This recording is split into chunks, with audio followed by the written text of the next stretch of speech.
As you know, Washington is warning Americans about potential backlash after Osama bin Laden was killed in Pakistan yesterday. For more on what the U.S. will have to do next, I want to bring in the former National Security Advisor to President George W. Bush. He's Stephen Hadley, joining us now on the phone. Stephen, great to have you with us on this short notice. Before we get into what we have to do here in the U.S., how does Osama bin Laden's death, how does it change the Al-Qaeda threat? Yeah, hopefully it will have an impact of the organization. You know, this was the symbol of Al-Qaeda, a man who had almost mythical proportions and identity to his followers, and I think it's got to be a big blow to the organization. As you mentioned, they will try in the short run to do some activities to show that they're not down, they're not out of the game, but I think this is going to have an impact over time. Does it make the world a safer place? Of course it makes the world a safer place. One, because the mastermind of 9/11 and the head of this terrorist organization is gone. And secondly, because it sends a strong message that no matter how long it takes, if you attack America, America will bring you to justice. That's a very important lesson to send to all those who would do ill to this country. But you must fear, though, as Americans do here, that there will be some reprisals within the U.S.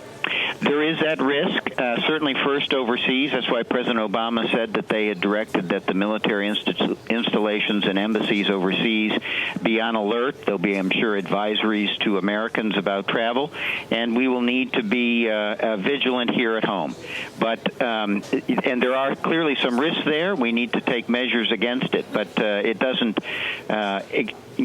change the fact that this is a good day for America, and this is a good day for all who suffered from the terrorism Al-Qaeda, most of whom, as you know, were Muslims, not non-Muslims. That was pointed out in many ways in Obama's address last night. One thing, Stephen, that I found interesting in his address is he noted that when he got into office, he said that he made capturing Osama bin Laden a top priority in his administration. For you, in the Bush administration, how much of a priority was this?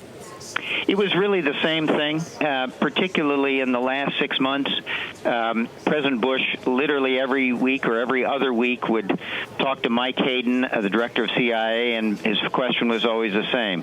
Mike, are we any closer? We're going to get him before I leave office, right? This was kind of a standing joke between the two of them, but it was meant very seriously because for President Bush, his number one priority, of course, was to get to get Osama bin Laden, and it was, I think, very reassuring last night to the American people that President Obama had given that same priority to this effort, and he and his team, I think, deserve a lot of credit because they conducted what sounds like a picture-perfect operation to bring Osama bin Laden to justice. It did sound pretty flawless the way the operation went. But, Stephen, was he harder to capture several years ago than now? Did something change to allow him to be, I mean, I know, there's so many moving parts in this, but, but was it harder to capture him several years ago than now? Did anything change there?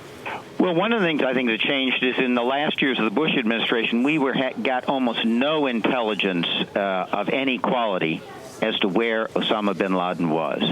And obviously, it sounds from the president's address last night that the break came last August, where they got some indications that as to his location, and it was not where we all thought he was, up in the more in the tribal areas, in the less populated areas. Right. The intelligence was that he was hiding in plain sight outside of Islamabad, and that, of course, is really the break that allowed and led to the successful operation over the weekend. But, Stephen, why was it so hard to get intelligence on him in those years?